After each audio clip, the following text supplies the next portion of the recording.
terrible life of a werewolf in D&D begins not with the howl, but with the silence that follows. They say a cursed man knows his fate the moment silver moonlight touches his wound. I remember that silence, the forest holding its breath, the blood cooling on my skin, my brothers dead around me while something ancient whispered through my veins. I thought the curse would make me powerful, unstoppable. But power has a price that goes beyond gold or steel. What remains of a man when the beast wears his skin, when the hunger that walks is his own? I remember the weight of gold in my palm. I remember how it clinked against my teeth when I bit down to test its worth. I remember thinking that gold was power, that it would buy me glory, women, and wine enough to drown the emptiness inside me. Garin Voss, they called me. The Blade of Westford, the man who could be bought, but never broken. I was a fool. The memories come in flashes now. Sunlight and silver, blood and fur. The look in a child's eyes before they run.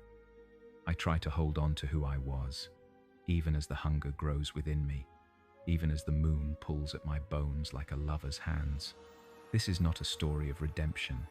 This is a remembering, a chronicle of teeth and terror, so that something of Garin Voss might survive when only the wolf remains.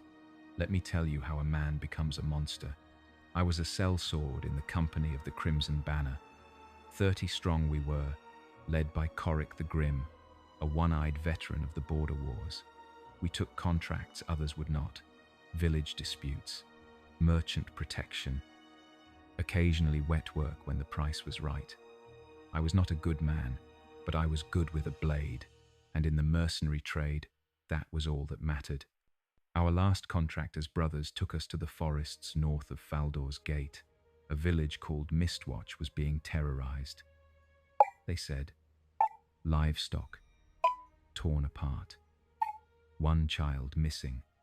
The village elder, a woman with eyes like winter, paid half our fee up front. Find what haunts our woods, she said, and destroy it. Simple work for simple pay, or so we thought. We tracked the beast for 3 days through forests thick with fog and silence.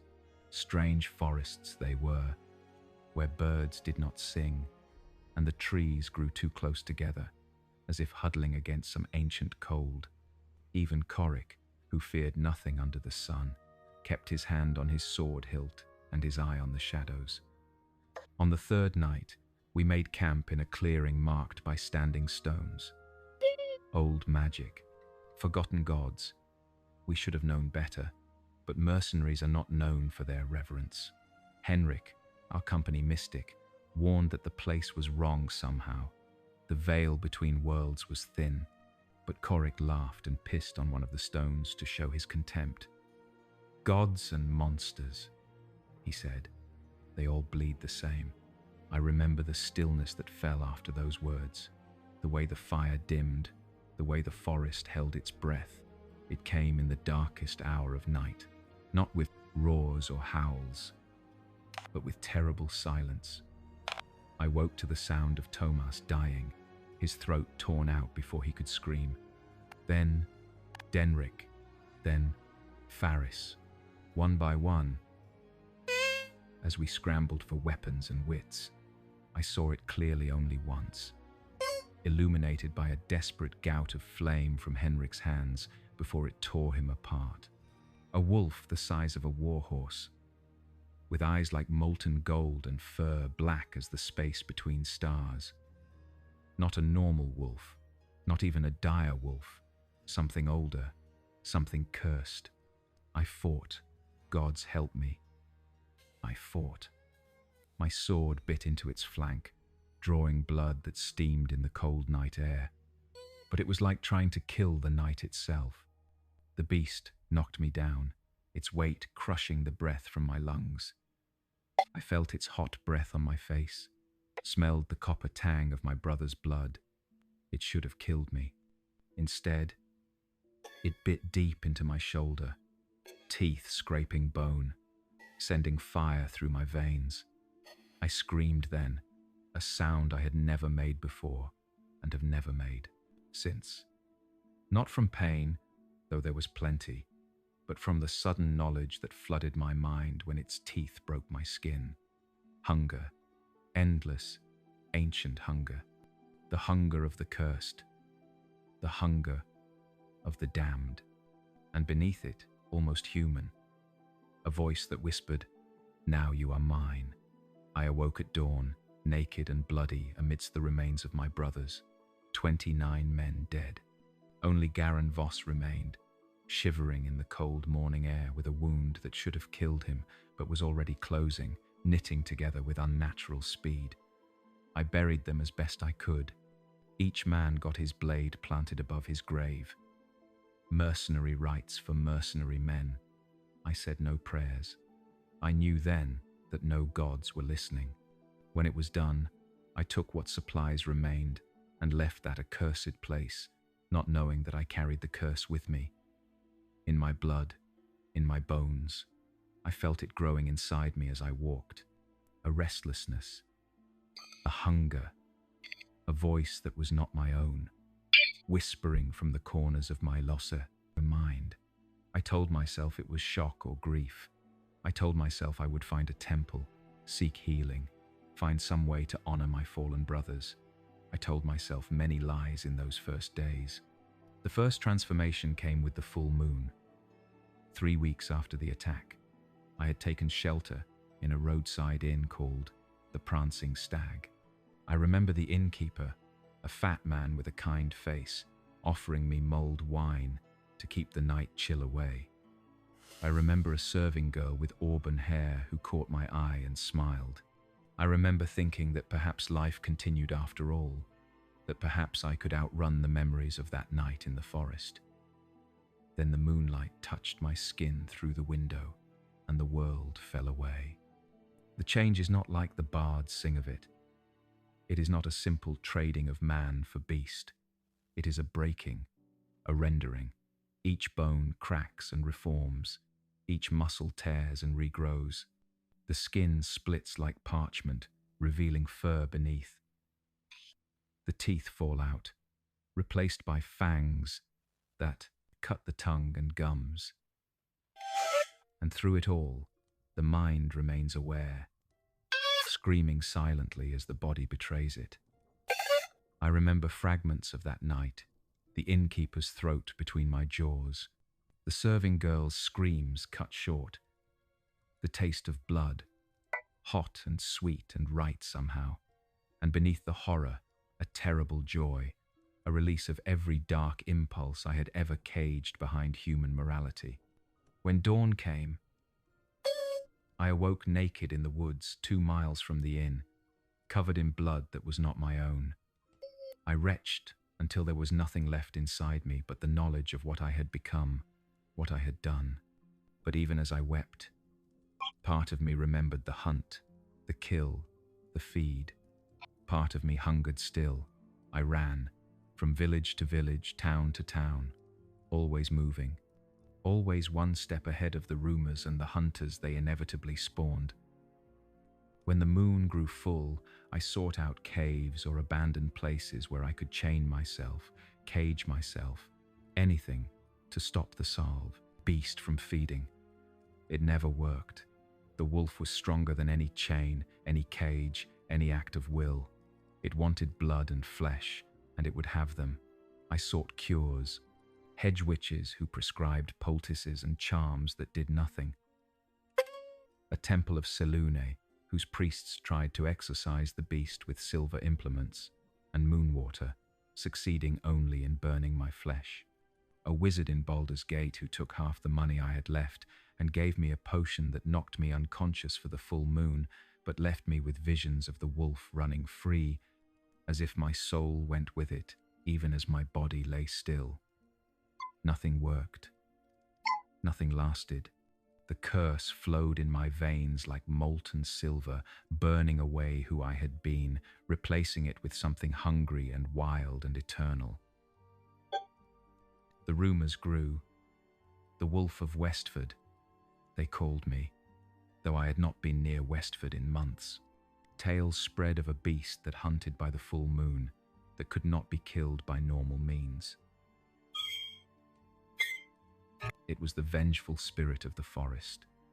Others claimed it was a demon sent to punish the wicked. None guessed it was simply a man who had wanted too much and paid too dearly.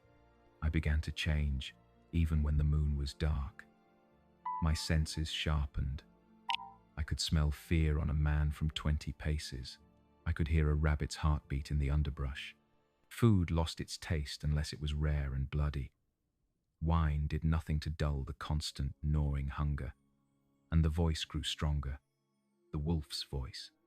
No longer content to whisper during the change, it began to offer thoughts during my waking hours, urging me to embrace the power, to hunt, to feed, to give in to what I had become. We could be glorious, it would say in the quiet hours before dawn. We could rule these forests, these towns, these people. They are prey, nothing more, and we are the ultimate predator. I resisted. I clung to what remained of Garan Voss.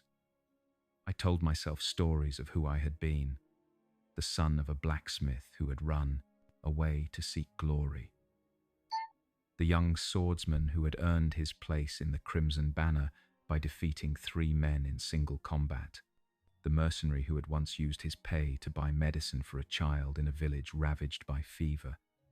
Small goodnesses, hardly enough to outweigh the blood on my hands even before the curse. But they were mine, and I clutched them close as the wolf tried to take everything else. Then came the night in Ravenhill, a small logging town on the edge of the Cragwood. I had paid for a room in the cellar of a decrepit inn, bribing the innkeeper to lock the heavy door and not open it no matter what sounds he heard. The full moon was coming, and I could feel the change building in my bones like a storm. But there was another scent on the wind that night, another predator, another wolf. I felt it before I saw it, a prickling along my spine, a recognition that went beyond human senses.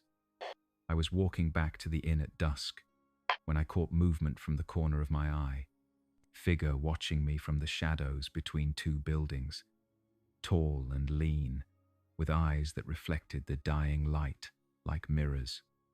A voice called, soft and rough at once. "I smell our mother's gift in you." He stepped into the light, a man of middling years, with a wild beard and clothes that had once been fine but were now tattered and stained.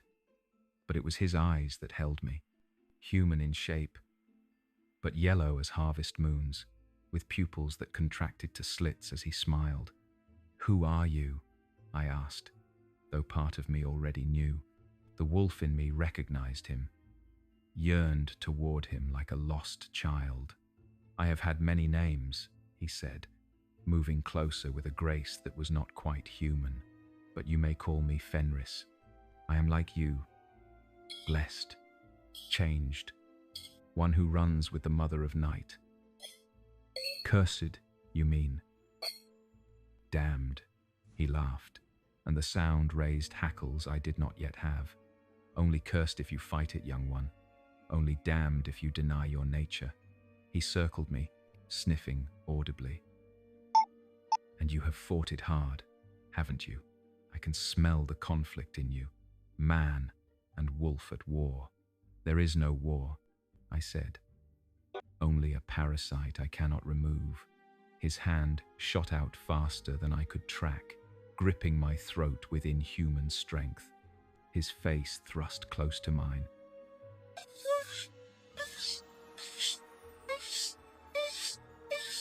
Those yellow eyes boring into me. His spittle flecked my face, hot and acrid. "You call the greatest gift you will ever receive a parasite?" I should have been terrified. Instead, I felt the wolf in me rise to the challenge. A growl built in my chest, rumbled through my human throat. My hands, still human, but already stronger than any man's, closed around his wrist and squeezed until I heard bones creak. Fenris smiled, showing teeth too sharp for a human mouth. He released me and stepped back. Good, he said. The wolf is closer to the surface than you admit. You will need it tonight. What happens tonight? I asked, rubbing my throat. Tonight we hunt, brother. The moon rises full, and there is a pack in these woods. My pack. They have been watching you, waiting for you to accept what you are. Tonight, you run with us. I run with no one, I said, and when the moon rises, I will be locked away. Fenris tilted his head, a canine gesture that looked strange on his human frame. You still believe you can contain it? After how many moons? 12? 20? And how many innocents have died when your chains broke, when your cages failed? I had no answer. Too many, far too many. Come with us, he said, his voice gentler now. In the pack, the wolf is satisfied with the hunt. We take deer, boar, the proper prey of wolves, not men, unless they hunt us first. He stepped closer again, his eyes searching mine. When was the last time you woke without human blood on your hands? I couldn't remember. That was the terrible truth of it.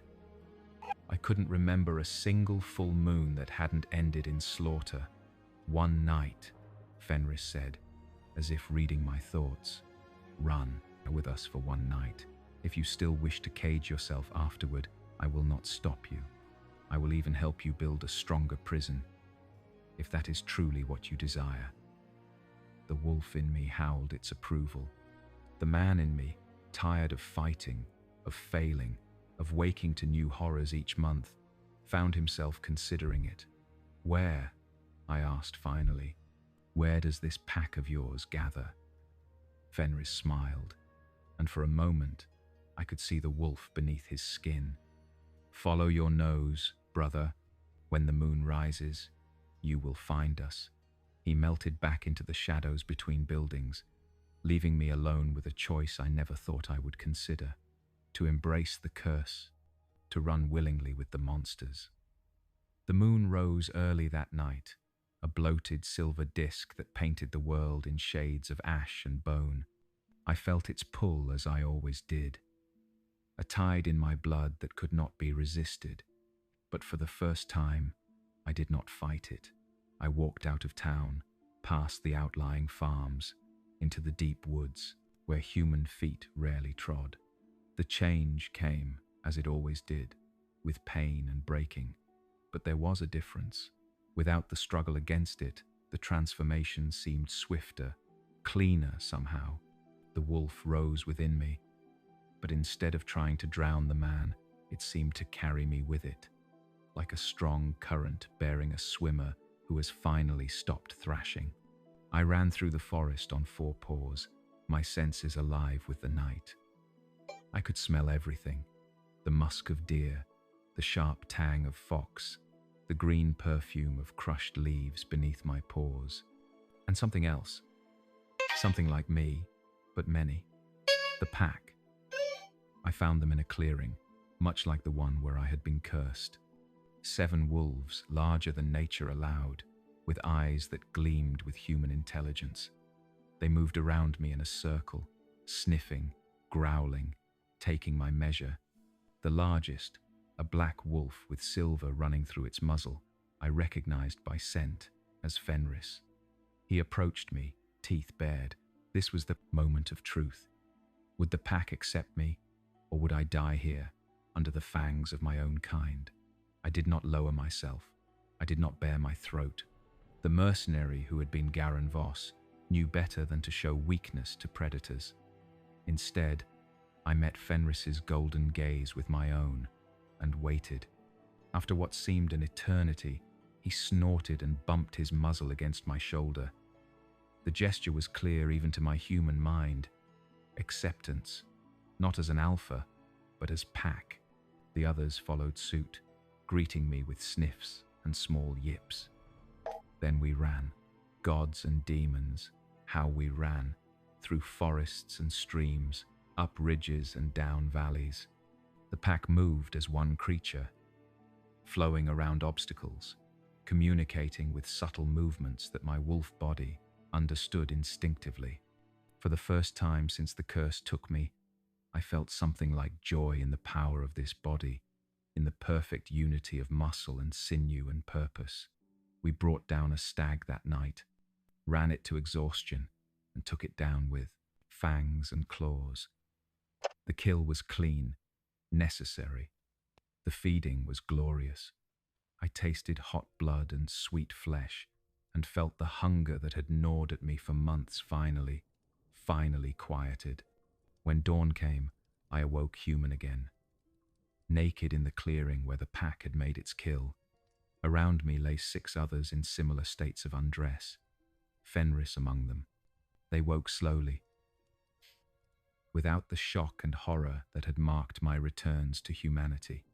They stretched, groomed themselves, helped each other up with casual touches that spoke of long familiarity. "Well?" Fenris asked, his human voice rough with disuse. "Was it as terrible as you feared?" It had not been terrible at all. That was what frightened me more than anything. I had felt more alive, more myself, in some strange way, than I had in years. The curse had not felt like a curse at all, but like a homecoming. "No," I admitted. "It was not terrible." Fenris smiled, clapping a hand on my shoulder. "The first night is always the woe's sweetest. When you stop fighting yourself and learn what you truly are." "And what are we, truly?" I asked.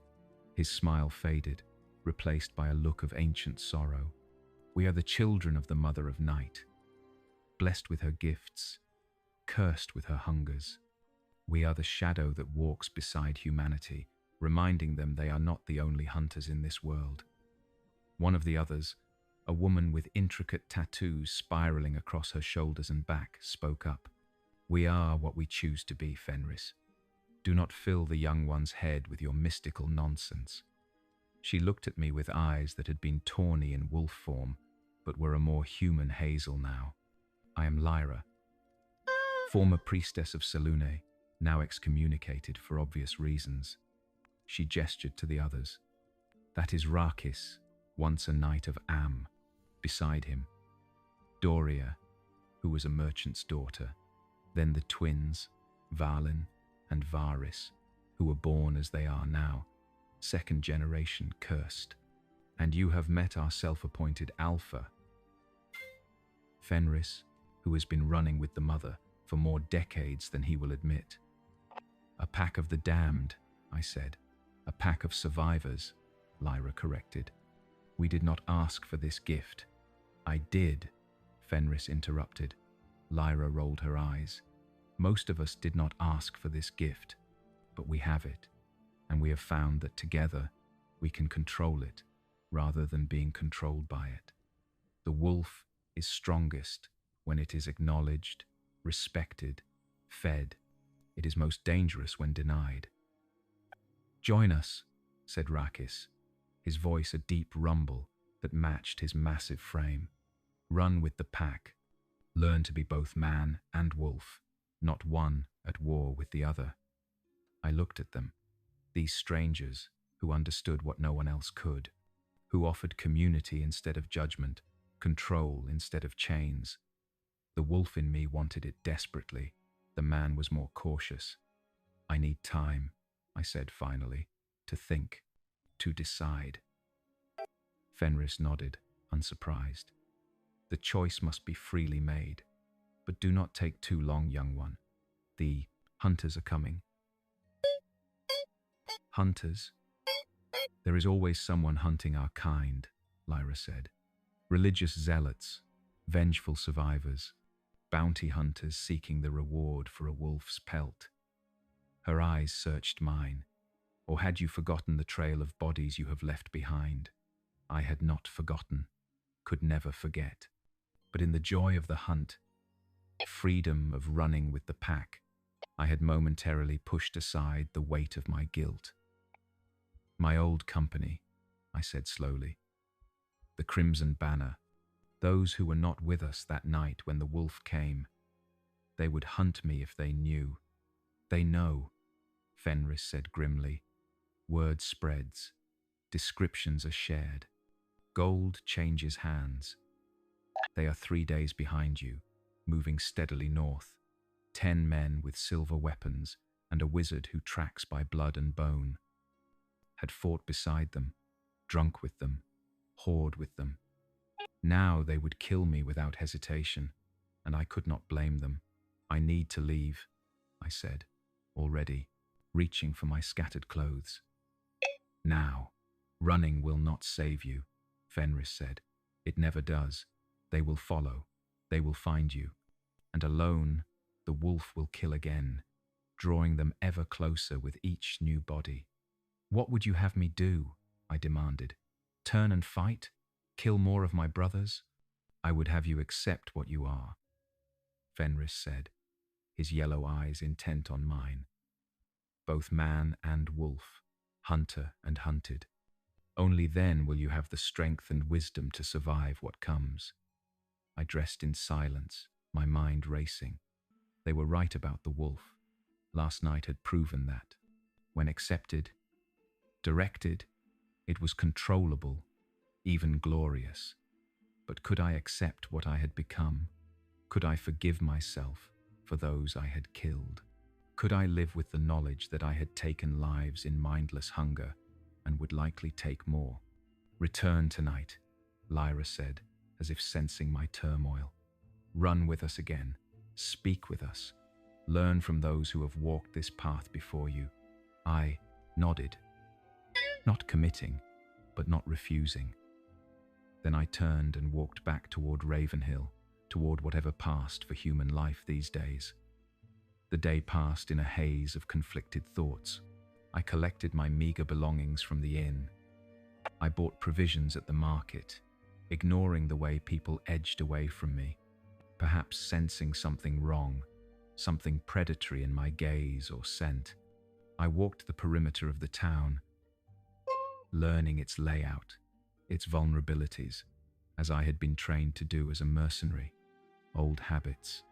As dusk approached, I found myself drawn back to the forest, back to the place where the pack would gather, not by the wolf, which slumbered deep inside me with the moon yet to rise, but by the man who was tired of being alone with his guilt and his hunger, the man who, for the first time in a year, had met others who understood what it was to be torn between worlds.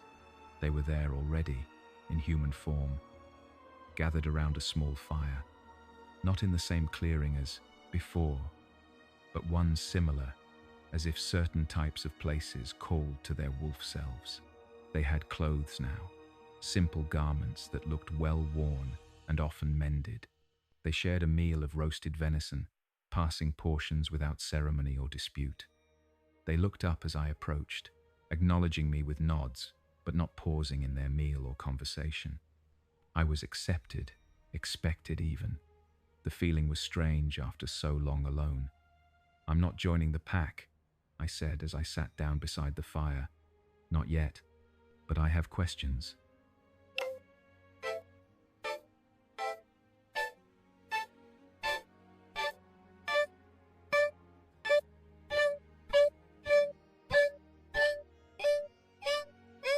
Fenris tossed me a portion of meat skewered on a sharpened stick.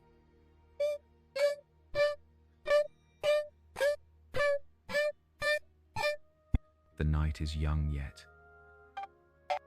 I ate, surprised at how hungry I was, how good the simple food tasted. Then I asked the question that had been burning in me since dawn. How do you live with it? With the knowledge of what you've done while the wolf ruled? Glances were exchanged. Finally, it was Lyra who answered. Some of us were fortunate, she said. We found others, like ourselves, before we did too much harm. Others, she looked at Fenris. Others carried their guilt for decades before finding peace. There is no peace, I said. Not with such blood on my hands. There is balance, Fenris countered. The wolf kills. It is its nature.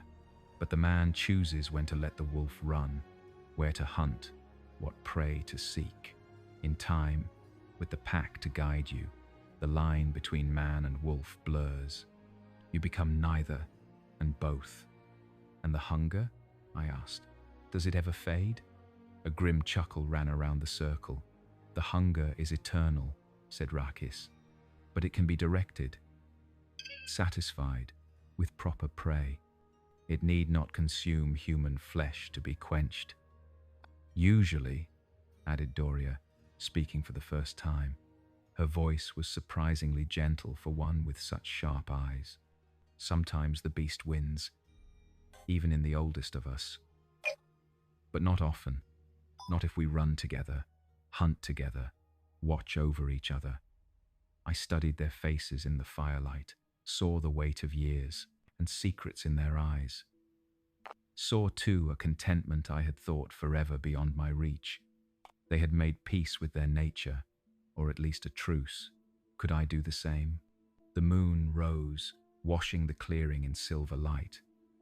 The change came upon us, but this time I was prepared. This time I did not fight it. The pain was still there, but it was the pain of becoming, not the agony of resistance.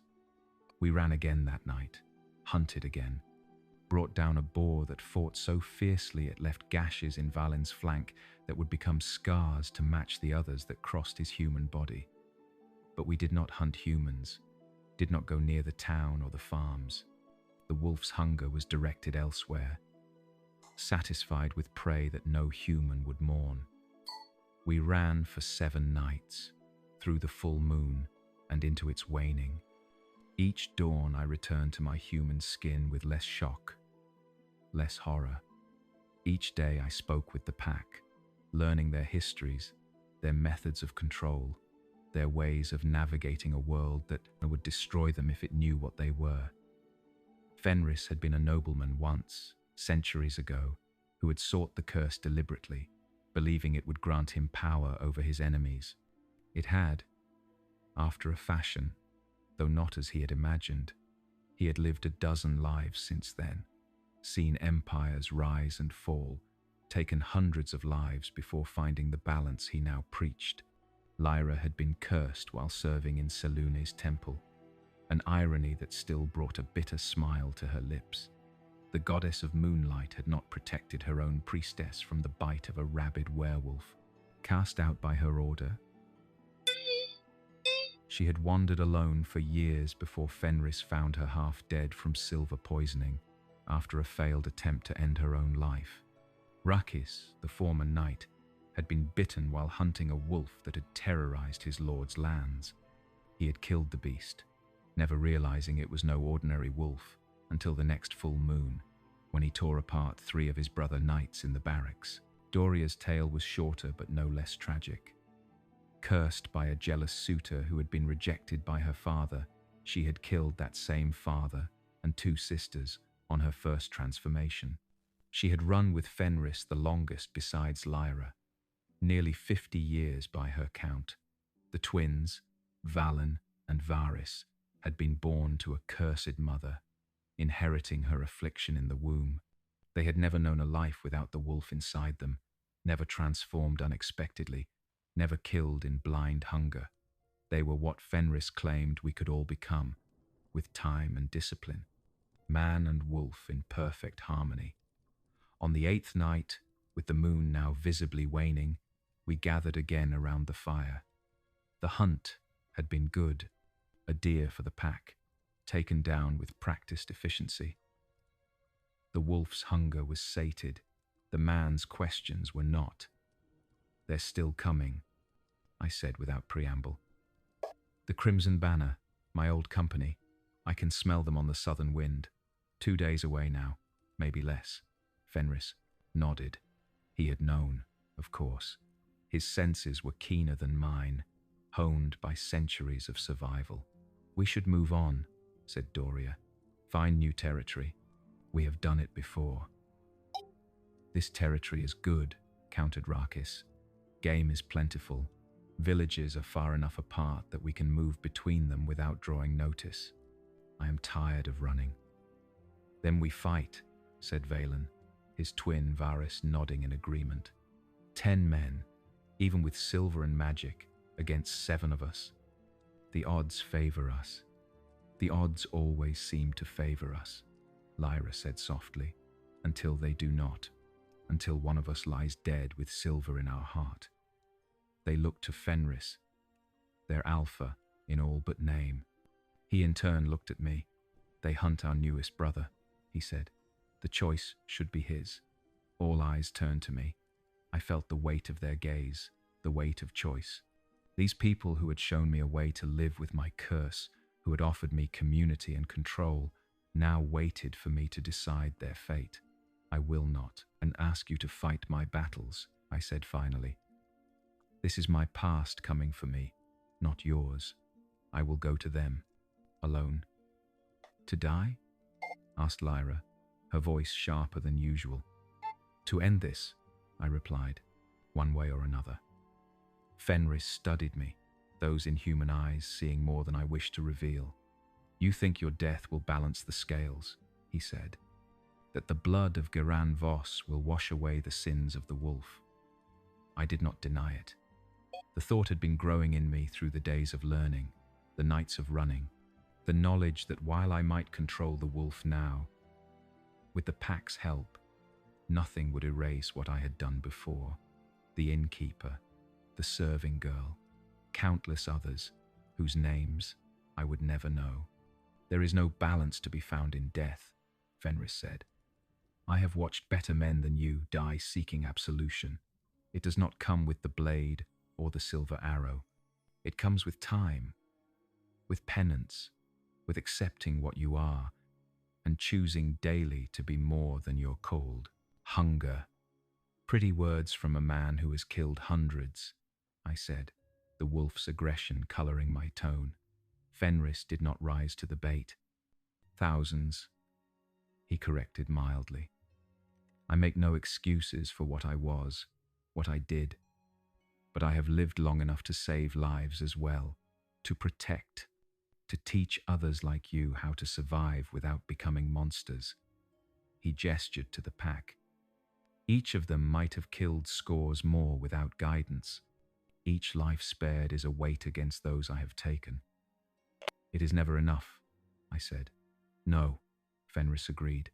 It is never enough, but it is something. More than you will accomplish by throwing your life away to men who cannot possibly understand what you have become. I had no answer for that. The certainty that had filled me moments ago wavered. Was I seeking justice, or merely escape? Release from the burden of living with what I had done, what I had become. We stand with our own, Rakis rumbled. You run with the pack now. Whether you acknowledge it or not, your fight is our fight. Murmurs of agreement came from around the fire. Even Doria, who had advocated running, nodded her assent. Then what would you have me do? I asked. What would you have us do? Fenris smiled, and in the firelight, his teeth seemed sharper than they should have been. We prepare, he said. We choose the ground. We remind your former brothers that wolves are not the only hunters in these woods. We spent the next day preparing the battlefield. An old hunter's cabin deep in the woods, long abandoned, became our fortress. We dug pit traps along the likely approaches, lined them with sharpened stakes. Rakis, who had retained more of his nightly training than one might expect, directed the placement of deadfalls and tripwires. The twins ranged far and wide, setting false trails to confuse and delay. Lyra prepared bundles of herbs that, when burned, would mask our scent. Doria, surprisingly skilled with needle and thread, stitched together crude bandoliers to hold the vials of oil Fenris produced from his seemingly bottomless travel pack. I watched them work with growing amazement. This was no ordinary pack of cursed wanderers. This was a unit that had fought together before, had survived together for decades. They moved with the coordination I had once seen in the Crimson Banner, each anticipating the other's needs without discussion. How many times have you done this?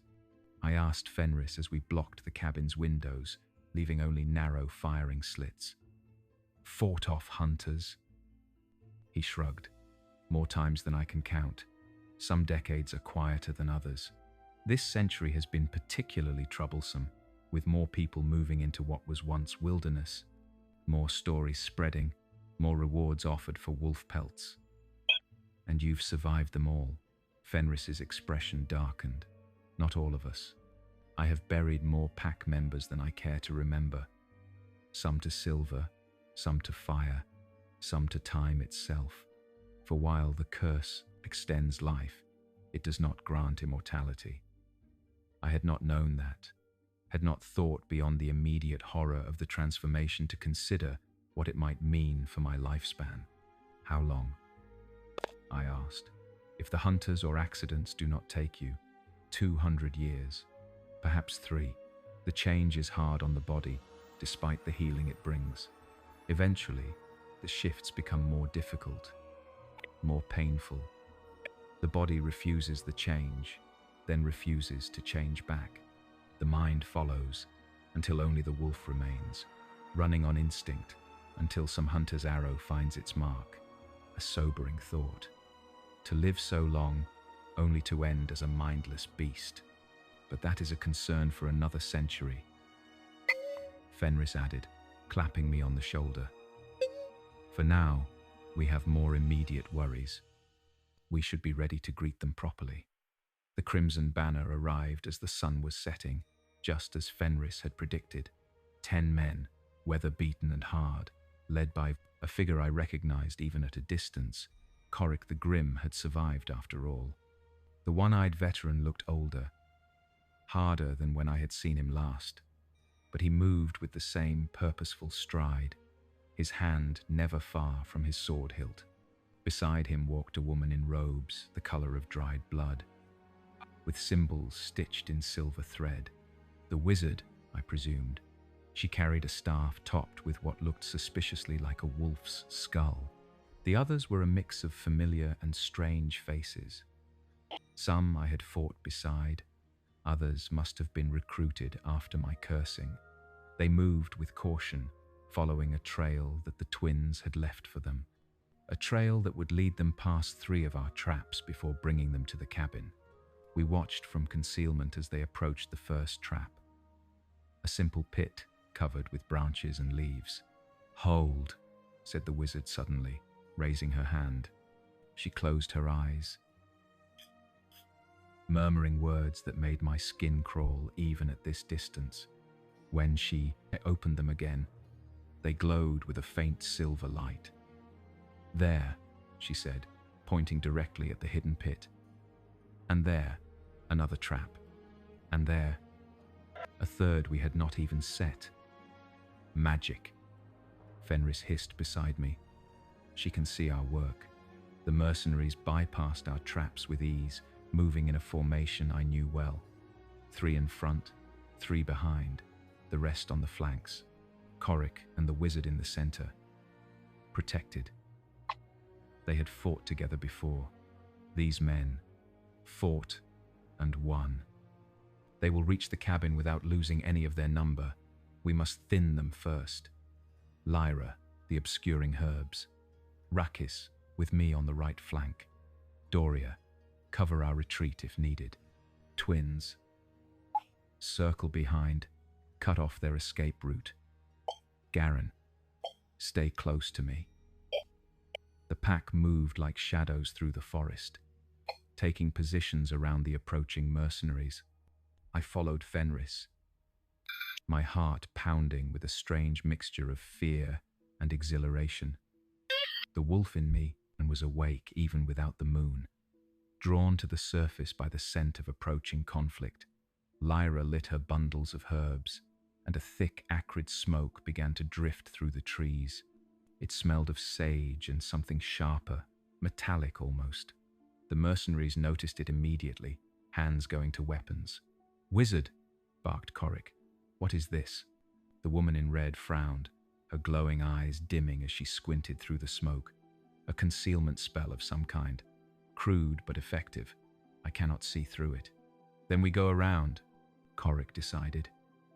Titan formation, back to back. Too late. The twins struck from behind, two massive shadows hurtling from the underbrush. They did not transform. They did not need to. Even in human form, they moved with inhuman speed and strength, barreling into the rear guard of the mercenary band. Screams erupted, quickly cut short. By the time the others turned, the twins were gone, melting back into the smoke and shadows. Two mercenaries lay on the ground, one dead with a broken neck, the other clutching at a leg bent at an impossible angle. "Ambush!" Coric roared. "Form circle! Protect the wizard!" The remaining mercenaries formed a ring around their leader and the red-robed woman, swords drawn, backs to each other, a standard defense against superior numbers. It would have worked against human attackers.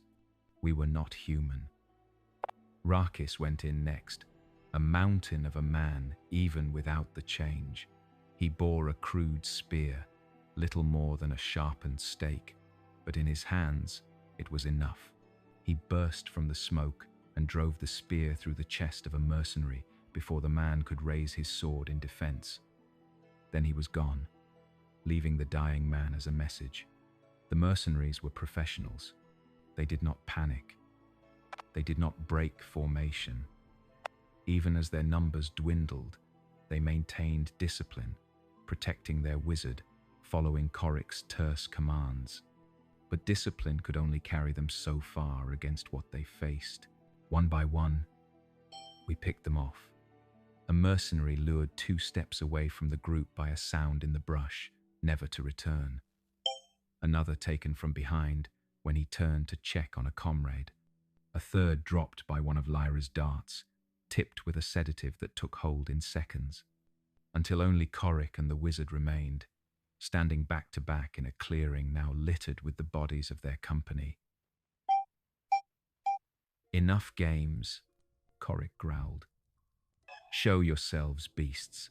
Face me like men, if you still remember how." Fenris nodded to me. This was my moment, my choice. I stepped out of the smoke, unarmed. My hands held away from my sides. Coric's one eye widened in recognition, then narrowed in hatred. "Voss," he spat. "I thought it might be you." The descriptions matched. The times of the killings, the territory. "Coric," I acknowledged. "You survived that night in the forest. I'm glad." "Save your gladness," he snarled. I crawled away while that thing tore apart our brothers, the bushes, while it feasted on them. I swore that night I would hunt it down if it took the rest of my life. His eye bored into mine. "I never thought it would be you. Never thought you would become the very thing that destroyed our company." "Not by choice," I said. "I fought it, Coric. Gods know I tried to end it. And yet here you stand, leading a pack of monsters, ambushing your former brothers. I could not deny it, could not explain how it had come to this, how the curse had bent me to its will despite my resistance, how I had found a kind of peace with these monsters that had eluded me for a year of solitary struggle. "It doesn't have to end in more bloodshed," I said instead. "Take your wounded and go. Leave these woods. Leave us in peace." Coric laughed, a harsh sound with no humor in it. "Peace? For the butcher of Ravenhill? For the wolf that has left a trail of corpses across 3 provinces? There is no peace for your kind, Voss. Only silver and fire." As he spoke, the wizard beside him had been murmuring, her hands moving in complex patterns. Too late, I realized the danger. A blast of silver light erupted from her staff, striking me square in the chest. I flew backward, landing hard against a tree trunk. Pain blossomed where the light had touched me, a burning agony that reached deep into my bones. The world dimmed around the edges, sound becoming distant and muffled. I was aware of Fenris roaring in fury, of the pack emerging from the smoke, of Korik raising his silver-tipped sword to meet them. But it was as if I watched from a great distance, unable to intervene, unable to even cry out a warning. Silver, the bane of our kind. Even without breaking the skin, its touch was poison to us, weakening, paralyzing, and I had taken a direct hit from concentrated silver magic. I fought to stay conscious, to return to the battle that raged before me. Rakis and Korik engaged in a brutal exchange of blows, the former knight's training evident in every parry and thrust. Lyra and Doria circled the wizard, looking for an opening in her arcane defenses. The twins darted in and out, harrying but unable to land a decisive blow against opponents prepared for their tactics. And Fenris, old Fenris with his centuries of survival, fought like the wolf he truly was. No finesse, no restraint, just savage fury, directed at those who had harmed one of his pack. He bore a dozen small wounds, silver burns where Korik's blade had passed too close, but he did not slow, did not yield. I tried to rise, to join them. My body refused to obey. The silver poison spread through me, leeching my strength, dulling my senses. I could only watch as the battle turned against my new family. The wizard completed another spell, and a circle of silver fire erupted around Lyra, trapping her. Doria cried out as a gesture from the red-robed woman sent her flying backward, crashing into the underbrush. Rakis finally landed a blow on Korik, opening a gash across the old mercenary's chest, but received a silver dagger in his thigh in return, dropping him to one knee with a howl of pain. The twins fared better, their inhuman speed keeping them ahead of both blade and spell, but they could not get close enough to either opponent to end the fight. And even Fenris began to tire, his movements slowing as the accumulation of silver burns took their toll. I had brought this upon them. My past, my crimes, my failure to accept what I had become until it was too late. They would die because of me, these people who had shown me a way to live with the curse, who had offered me belonging when I thought myself forever alone. Something broke inside me then, some final barrier between the man and the wolf. I felt it give way like ice in spring, a crack and then a flood. The wolf surged up from the depths of my being, but not to drown me as I had always feared. Instead, it merged with me, became me, in a way I had never experienced before. Transformation of the body, but of the spirit. I felt strength return to my limbs, burning away the silver poison through sheer force of will. I rose to my feet, and the motion drew the attention of both Korik and the wizard. What they saw in my face made them hesitate, just for an instant. It was enough. I charged, not with the blind fury of the beast, but with the calculated violence of the mercenary I had once been, enhanced by the preternatural strength and speed of the wolf. I struck Korik first, not to kill, but to disarm, knocking his silver sword from his grasp with a blow that would have shattered a normal man's wrist. He staggered back, reaching for his dagger, but I was already turning to the wizard. She raised her staff, silver light gathering at its tip, but too slow. My hand closed around the weapon, ignoring the burning pain as silver magic coursed up my arm. I wrenched the staff from her grasp and snapped it over my knee, releasing a pulse of wild magic that knocked all of us off our feet. When the dust settled, I stood over Korik, his own silver dagger now in my hand, its point resting against his throat. The wizard lay unconscious nearby, the backlash of her broken staff having affected her more than the rest of us. Fenris and the others gathered around, bloodied but alive. They watched in silence, waiting to see what I would do, what Garan Voss, once of the Crimson Banner, now of the Wolf Pack, would choose. Korik glared up at me with his one good eye. No fear in that gaze, only hatred and a weary acceptance of his fate. He growled, Finish what you started in those woods. Kill the last of your brothers. I looked down at him, this man I had once followed, once respected. I saw not a monster hunter, not an enemy, but a man broken by grief and driven by a need for vengeance I understood all too well. I said, "That counts for something, even now." I stepped back, lowering the dagger. Corric's eye widened, in surprise. "Take your wounded," I said. "Take your wizard. Leave these woods and do not return. The Crimson Banner's contract is void. You think mercy now makes up for what you've done." Corric spat. "For our brothers torn apart in the night? For the innocents butchered since? Nothing makes up for that," I said. The words coming from a place of truth I had only just discovered. Not vengeance, not death, only living with what I am, choosing each day not to be the monster I could become so easily. That is my sentence, Corric. To remember, to regret, and to go on. He stared at me for a long moment, his expression unreadable. Then he pushed himself to his feet, grimacing at the pain of his broken wrist. "This is not over, Voss," he said. "Not while I draw breath." "It is over for today," Fenris said, stepping forward. "Take your people and go. You have lost this hunt." Corric looked from Fenris to me, then to the rest of the pack, calculating odds, as he had taught me to do so long ago. Finally, he nodded once, sharply. "Today," he agreed. "But the contract remains. Others always come for your kind. Then they will find us ready," I said, "as we were today."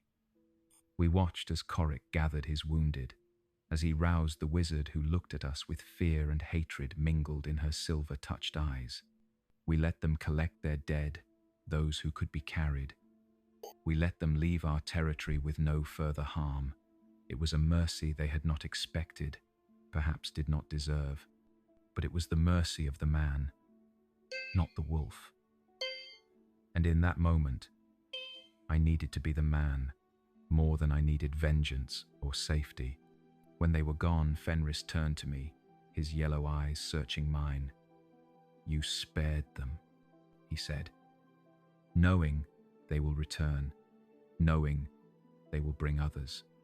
"I did," I acknowledged. "Why?" It was a simple question with no simple answer.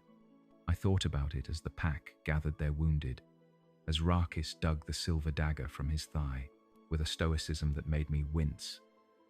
As Lyra applied poultices to Fenris's burns, because I needed to know I could, I said finally, that the wolf had not taken everything, that Garin Voss still lived somewhere inside this cursed body. Fenris nodded, understanding in his ancient eyes. "The line between man and wolf is never as clear as we pretend," he said. "The wolf kills without remorse, but it is loyal to its pack. The man restrains his violence, but he is capable of cruelties no wolf would conceive. In the space between, we find our balance. Is that what I found today? Balance. Perhaps the beginning of it," Fenris said. "It is a long road, brother. Decades, centuries of choosing, of remembering, of walking between worlds. But you are not alone on it anymore. You have the pack now. You have us." I looked around at these people, these cursed, beautiful people who had shown me a way to live with what I had become. Lyra, with her healer's hands and her bitter wisdom. Rakis, with his knight's honor still intact beneath the curse. Doria, with her gentle voice and fierce protectiveness. The twins, wild and joyful despite being born to darkness. And Fenris, so ancient, so tired, and yet still fighting, still teaching, still believing that even monsters could choose to be more than their hunger. My pack, my family, my salvation. if such a thing existed for our kind. The moon would rise full again in a month's time. Coric and his hunters would return, or others like them. The hunger would never truly leave me, nor the guilt for those I had already taken. But for the first time since that terrible night in the forest, when a wolf that was more than a wolf had torn apart my old life, I felt something like hope. I was Garen Voss. I was the wolf. I was both and neither, and something new being forged in blood and moonlight. My story was not over. It was, perhaps, only just beginning.